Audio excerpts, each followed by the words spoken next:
They crushed my heritage garden path to park their dump trucks, so I made sure their project stayed buried for over a year.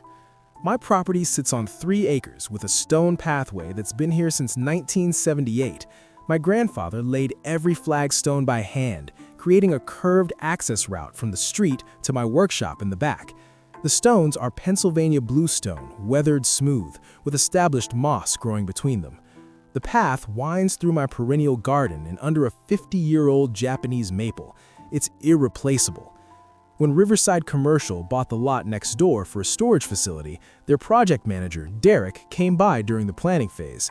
He seemed respectful, asked about property boundaries, drainage flow, and whether I'd had issues with runoff.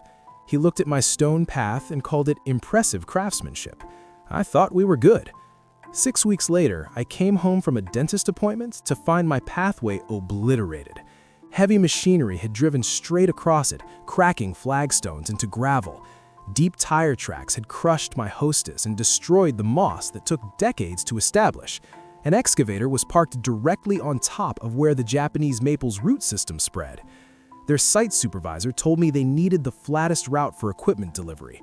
Said Derek approved using the old walkway since it was more stable than the grass. I asked if Derek mentioned the walkway was on my property. He looked startled and said Derek told him it was an abandoned service path from when the lots were connected. I watched a second dump truck roll over my grandfather's stonework. Then I stopped watching and started documenting. I called Derek. He answered sounding annoyed before I even spoke. I explained his crew just destroyed my property.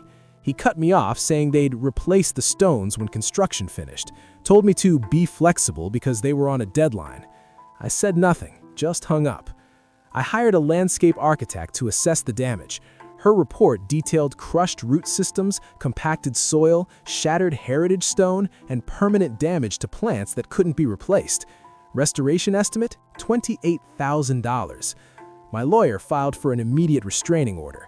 A judge granted it within 4 hours. All work stopped. Derek called that evening, screaming about delays costing them 6 figures. I told him he should have asked before turning my grandfather's legacy into a parking lot. The lawsuit took 3 months. The landscape architect's testimony was damning. The judge ordered Riverside to pay full restoration, replacement value for irreplaceable plants, and emotional distress damages. But the real damage?